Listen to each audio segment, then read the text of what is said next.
Today, we're going to decode this incredible story. It's all about power, politics, and maybe a little propaganda. And it's all hidden inside a single block of stone that's been around for 2,000 years. All right, let's jump right in. The whole mystery really comes down to this one simple question, and it was kicked off by this amazing new discovery over in Egypt. A Roman emperor or an Egyptian pharaoh? I mean, how could one person possibly be both? So here's what they found. At the famous Karnak temple complex, a team was doing some restoration work, and they came across this monument. And what's on it? Well, it's a real head-scratcher. It shows the Roman Emperor Tiberius, but he's dressed up as an Egyptian pharaoh. Yeah, the leader of the entire Roman Empire, depicted as the divine king of Egypt. Okay, so before we go any further, you gotta know what this thing actually is. It's called a stela. Think of it like an ancient billboard, just carved in stone. They were used to announce really important events, and in this case, the big event it was announcing was Roman rule, but they were doing it in a very, very Egyptian way. So you might be asking, what's the big deal? Why is this so strange? Well, to get it, you have to remember who Tiberius was. This guy wasn't just some random foreigner. He was the head honcho, the leader of the Roman Empire, the same empire that had literally just conquered Egypt. And this is where it gets really interesting. The difference between the man and the image is just wow. On one side, you've got the real Tiberius, a Roman general, a guy who prayed to Jupiter and the whole Roman pantheon. But then you look at the carving and you see this completely different person. He's wearing the double crown of Egypt, he's upholding cosmic order, and he's making offerings to Egyptian gods. It's like a total personality transplant, right there in stone. So the big question is why? Why would this powerful Roman emperor, the conqueror, let himself be shown like this? Well, the answer has everything to do with what it meant to be a pharaoh in ancient Egypt. And here's the key takeaway. This had nothing to do with what Tiberius actually believed. Nope, this was pure political genius. See, to rule Egypt, you couldn't just march in with your armies. You had to play the part. You had to be the pharaoh, at least in public. You had to perform the rituals, appease to local gods, and convince everyone you were keeping the cosmos in check. The carving literally shows Tiberius upholding this super important Egyptian concept called ma'at. And ma'at wasn't just some abstract idea, it was truth, balance, cosmic order, everything.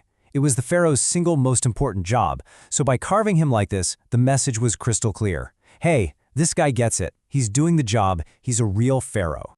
And get this, the strategy was super specific, super local. He's not just shown with some random Egyptian gods. He's hanging out with the Theban Triad, Amun-Ra, Mut, and Khonsu. These were the big three, the most powerful gods in the city of Thebes, which is exactly where the Karnak temple is. This was basically targeted advertising, aimed right at the hearts and minds of the local people and their powerful priests. But here's the thing, Tiberius wasn't the first one to come up with this idea. Not by a long shot.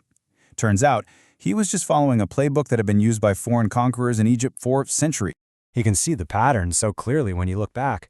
Way before the Romans showed up, you had Alexander the Great doing the exact same thing. Then you have the Ptolemaic dynasty, that's Cleopatra's family, who were Greek, but they ruled as pharaohs for 300 years. So when the Romans, Augustus and then Tiberius, took over, they just kept the tradition going. Why reinvent the wheel, right? It was the tried and true method for ruling Egypt. And it wasn't just Tiberius, oh no. You can find tons of examples. Go to the Temple of Isis, and you'll see Emperor Claudius making offerings. Check out the Temple at Esna, and there's Emperor Trajan, carved in that classic all-powerful pharaoh pose, smiting his enemies. The Romans were masters at this. They just photoshopped themselves right into Egypt's most sacred traditions to lock down their power. Okay, so let's circle back to our star artifact, the Tiberius Stela. How in the world did we find this thing after 2,000 years? It's a pretty cool story, actually. It was basically found by accident. There was this joint French and Egyptian team working at Karnak, and their main job was restoring this massive, ancient gateway. And while they were carefully taking things apart, they stumbled across this sandstone block, just sitting there among some other ruins. And this all happened very recently, between 2022 and 2025. It's part of this huge, careful, modern restoration effort. And I think that's what's so amazing. Karnak is one of the most studied places on Earth, and yet we're still finding new pieces of the puzzle. It just goes to show you there are always more stories buried, just waiting for us to find them. All right, let's pull back for a second. Why should we care so much about a 2,000-year-old piece of rock? I mean, what does a discovery like this really tell us about the past?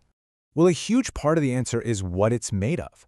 You know, a lot of ancient records were written on papyrus, which is basically ancient paper.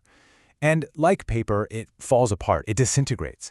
But stone is forever. It gives us this solid official record that can survive for thousands of years when everything else has turned to dust.